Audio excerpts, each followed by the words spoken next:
Sir, എനിക്കൊന്നും മനസ്സിലാകുന്നില്ല. മനസ്സിലാവില്ല? സിഐഡികളുടെ കഷ്ടപ്പാടുകളെ കുറിച്ച് നിങ്ങൾക്കൊന്നും മനസ്സിലാവില്ല.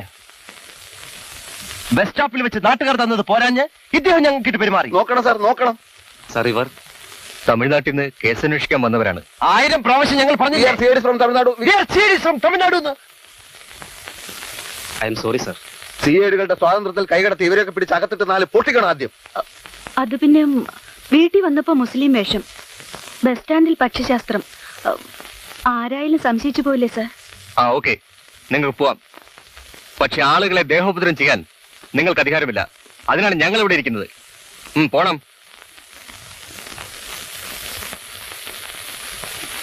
സാർ, എന്തൊക്കെയാണ് ഈ കാട്ടിക്കൂട്ടുന്നത്? മുസ്ലിം വേഷം, പക്ഷിശാസ്ത്രം. എന്താ കുഴപ്പം? ഞങ്ങൾ കേസ് തെളിയിച്ചാൽ സ്റ്റേറ്റ് പോലീസിന് ഇഷ്ടമാവില്ലെന്ന് ഞങ്ങൾക്കറിയാം. തമിഴ്നാട്ടിൽ കേസില്ലാഞ്ഞിട്ടല്ല, കെഞ്ചിയിട്ടാ ഞങ്ങൾ ഇവിടെ വന്നത്. വിരോധമുണ്ടെങ്കിൽ ഞങ്ങൾ ഉടനെ വിട്ടേക്കണം. എനിക്കൊരു വിരോധമില്ല. കൊലപാതകയുടെ രക്തം പരിശോധിച്ചിട്ട് എന്തായി? ഒരു വിവരം അറിഞ്ഞില്ലല്ലോ. അതൊന്നും വേണ്ടെന്നല്ലേ അന്ന് പറഞ്ഞത്? ഞങ്ങൾ അങ്ങനെ പറഞ്ഞാലും നിങ്ങൾ നിങ്ങളുടെ ഡ്യൂട്ടി ചെയ്യണം. ഞങ്ങൾക്ക് അതിന്റെ റിസൾട്ട് ഉടൻ വേണം. ഒരു ഡമ്മി ശരിയാക്കാൻ പോലും വയ്യാത്ത നിങ്ങളെയൊക്കെ. കമോൺ സാർ, എന്റെ ജീപ്പിൽ പോവാം. എന്താ? ജീപ്പിൽ പോവാം. സ്റ്റേറ്റ് പോലീസിന്റെ സഹായം ഞങ്ങൾക്ക് ആവശ്യമില്ല. യെസ്. കുട നന്നാക്കാൻ പോയപ്പം തല്ലിന്റെ ഒരു ചുറ്റുപാട് ഒത്തു വന്നേ ഉള്ളൂ. പക്ഷിശാസ്ത്രത്തിൽ അത് യാഥാർത്ഥ്യമായി പരിണമിച്ചു. ഇനി ഇതുപോലെ നല്ല ഐഡിയാസ് ഉണ്ടെങ്കിൽ പറഞ്ഞു തരണം. തല്ലിന്റെ ഇടയിൽ ആ തത്തയും കൂടും പോയി. ഇല്ലെങ്കിൽ നിനക്കതൊരു തൊഴിലായന്. നല്ല ചേർച്ചയായിരുന്ന വേഷം. എന്തുവാ നോക്കുന്ന?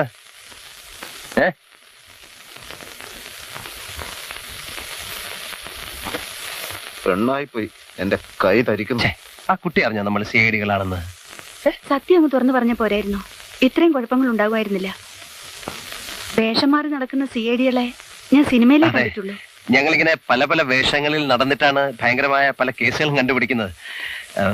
കുട ചേത്തിയാക്കിയതിൽ ദേഷ്യം തോന്നരുത്. അതായിപ്പോ വലിയ കാര്യം. മനുഷ്യന്റെ എല്ല് വെള്ളായി.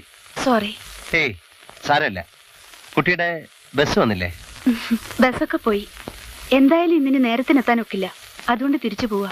ഓ, എവിടെ വർക്ക് ചെയ്യുന്നു? അങ്ങനെ വലിയ വർക്കൊന്നുമില്ല. ഒരു ടെക്സ്റ്റൈൽ ഷോപ്പിൽ സെയിൽസ് ഗേൾ ആണ്. എന്താ പേര്? ശോഭ. ഞാൻ രാംദാസ്.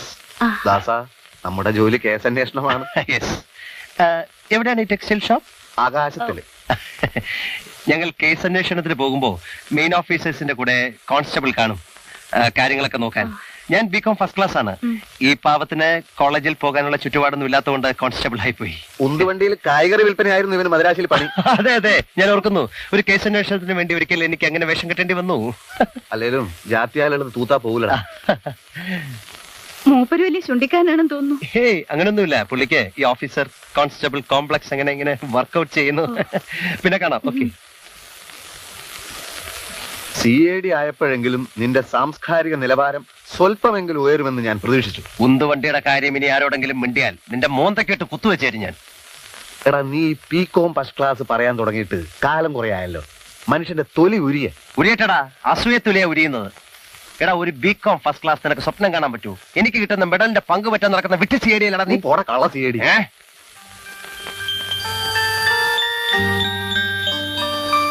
Good evening.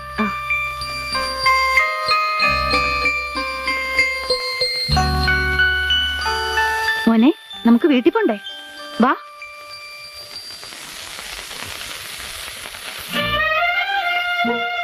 ശോഭേ, ദാ നീ പറഞ്ഞ CID വരുന്നു. അല്ല, എന്താ പിന്നെ ഈ വഴിക്കൊക്കെ? വരൂ, അകത്തിരിക്കാം.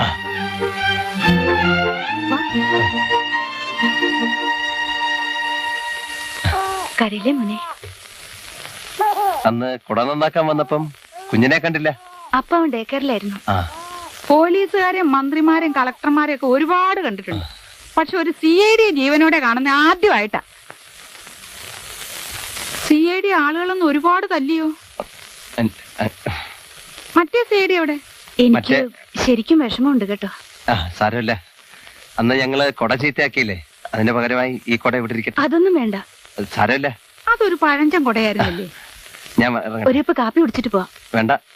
അതെന്താ, ഞങ്ങൾ പാവങ്ങളുടെ വീട്ടിൽ നിന്നൊന്നും കഴിക്കില്ലെന്നുണ്ടോ? അങ്ങനെയൊന്നുമില്ല.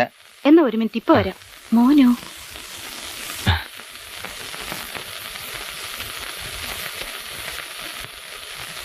ഒരുപാട് രൂപയായി കാണും. ഛോ, മറ്റേ കൂടെ 3 കൊല്ലം മുമ്പ് രാജേന്ദ്രൻ കൊണ്ടുവന്നതാ. ആരാ രാജേന്ദ്രൻ? ആ അത് പോട്ടെ, സിഐഡിക്ക് എന്ത് ശമ്പളം കിട്ടും? എന്റെ പേര് ദാസൻ, രാമദാസൻ. അങ്ങനെ വിളിച്ചാ മതി. സിഐഡിക്കാ ഒരു ഗമ. രാമദാസൻ സിഐഡിയുടെ നാടെവിടെയാ? കുറച്ച് വടക്ക. കല്യാണമൊക്കെ കഴിച്ചതാണോ? അല്ല. ആ എന്നാ ഒരു കാര്യം ഞാൻ പറയാം. ജാതകപ്പൊരുത്തം ഇല്ലാത്ത കല്യാണത്തിന് നിക്കണ്ട. എന്താ നക്ഷത്രം? നക്ഷത്രം ആയില്യം. നിന്റെ മോന്റെ നക്ഷത്രം, നിന്റെ രാജേന്ദ്രന്റെ നക്ഷത്രം.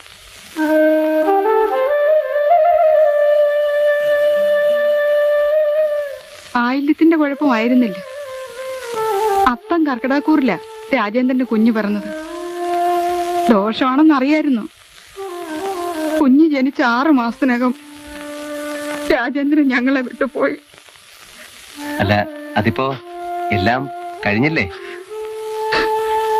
ശോഭ മകന്റെ ഭാര്യയാണല്ലേ? ദാ, എന്താ അമ്മേ?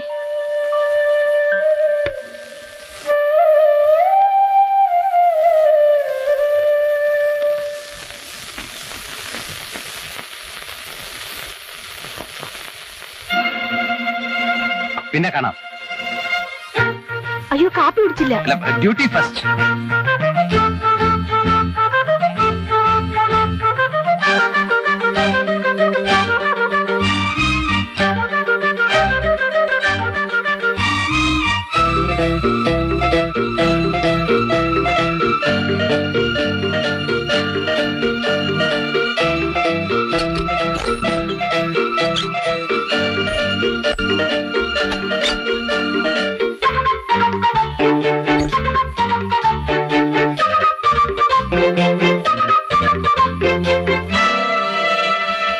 ഇന്നലെ രാത്രിയിലും ഞാൻ ശ്രമിച്ചു. വളരെ വളരെ ശ്രദ്ധിച്ചു നീങ്ങിയാലേ കാര്യം നടക്കും. എന്തായാലും ഇറങ്ങി തിരിച്ചു. അതെ അതെ, വിട്ടുകൊടുക്കുന്ന പ്രശ്നമേ ഇല്ല. ആരാ അത്? ഒരു വഴി നോക്കടാ. ഇത് വഴിയല്ലല്ലോ, അതുകൊണ്ടാ തിരിച്ചു പോകുന്നത്. അപ്പൊ ഇന്നലെ രാത്രിയിലും നമ്മളെ തട്ടാൻ അവൻ ശ്രമിച്ചിരുന്നു. അതെ, വളരെ ശ്രദ്ധയോടെ നീങ്ങിയാലേ കാര്യം നടക്കൂ എന്നവൻ പറഞ്ഞു. നമ്മളെ അവന് സ്വല്പം പേടിയുണ്ടെന്നർത്ഥം. വിട്ടുകൊടുക്കുന്ന പ്രശ്നമേ ഇല്ലത്രേ. ജയ, നമ്മളും ശരിക്കൊന്ന് തയ്യാറെടുക്കേണ്ടിയിരിക്കുന്നു. അത് അത്യാവശ്യമാണ്. ഏതായാലും ആളിനെ പിടികിട്ടിയല്ലോ. ഇനി കാര്യങ്ങൾ എളുപ്പമാണ്. ചരട് വലിക്കുള്ള സമയമായിരിക്കുന്നു. ഇല്ല, രാത്രിയിൽ ഒരുപോലെ കണ്ണടച്ചില്ല സർ. ഈ പക്ഷിക്ക് ഘ്രാണശക്തി വളരെ വളരെ കൂടുതലാണെന്ന് തോന്നുന്നു. ഞാൻ ശബ്ദമുണ്ടാക്കാതെ വളരെയേറെ ശ്രദ്ധിച്ചാണ് നീങ്ങിയത്. എന്നിട്ടും പൊടുന്നനവേ പക്ഷി പാട്ട് നിർത്തിക്കളഞ്ഞു. ഇത് ബുൾഫിഞ്ചാണെന്ന് ഉറപ്പാണോ? ബുൾഫിഞ്ചിന്റെ ഗണത്തിൽപ്പെടും. 198 പക്ഷികളെ കേരളത്തിലുള്ളൂ എന്നാണല്ലോ നിഗമനം. അത് തെറ്റാണെന്ന് ഞാൻ തെളിയിക്കും. പല പക്ഷി ഗവേഷകർക്കും അതൊരു കനത്തടിയായിരിക്കും. തീർച്ചയായും. പക്ഷി ഗവേഷണത്തിനായി ഞാൻ എന്റെ വീടും കുടുംബവും ഒക്കെ ഉപേക്ഷിച്ച് രാത്രിയും പകലും അലയുകയാണ്. എങ്ങനെയെങ്കിലും ഈ കൊല്ലത്ത് സലീം അലി അവാർഡ് വാങ്ങിയാലേ എന്റെ മനസ്സിനൊരു സുഖമുണ്ടാവും.